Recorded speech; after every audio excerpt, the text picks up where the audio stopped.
Hi guys, now is March 6, 2026 Friday.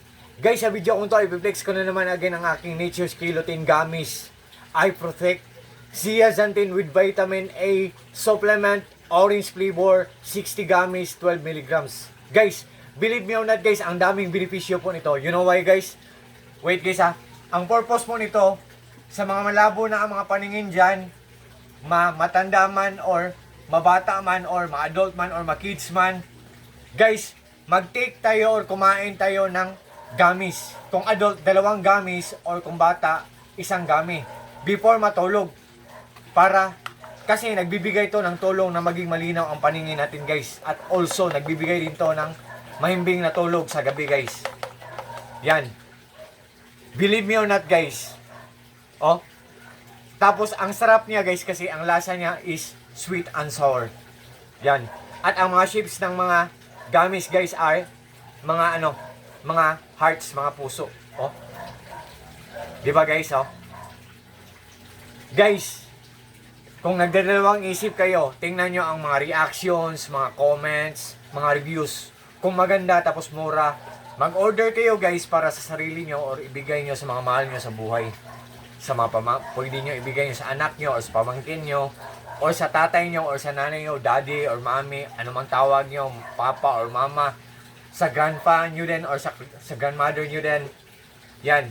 Or sa mga friends man natin, sa mga cousins natin, sa mga titos and titas natin. And guys, kung interesado kayo nito, meron akong tips na ibigay sa inyo guys. Wait guys.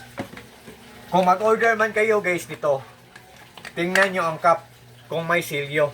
Like this one guys, oh. Silyo, ganito. At ang likod niya, tingnan nyo din kung may black. Kasi ang black ay expiration date. Yan.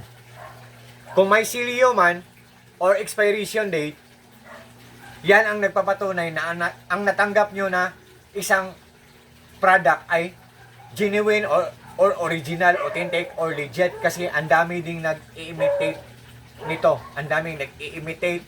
What I mean po, ang daming gumagawa ng piki nito. Tapos, ang piki nito guys, ang laman, light orange lang. Pero, itong mga legit na product, dark orange siya guys, oh. Hindi siya light orange, dark orange siya. Mga hearts, ang shapes.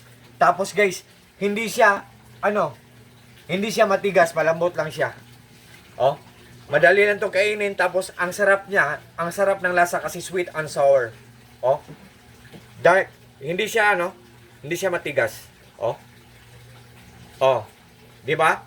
Pero mamaya na ako kakain guys before ako matulog. So, guys, kung interesado kayo nito, just trust me, just click my link and just try po. Subukan nyo lang po. To all my friends po, thank you po sa trust po at suporta. God bless ating lahat, or God bless us all, and that's all. Peace.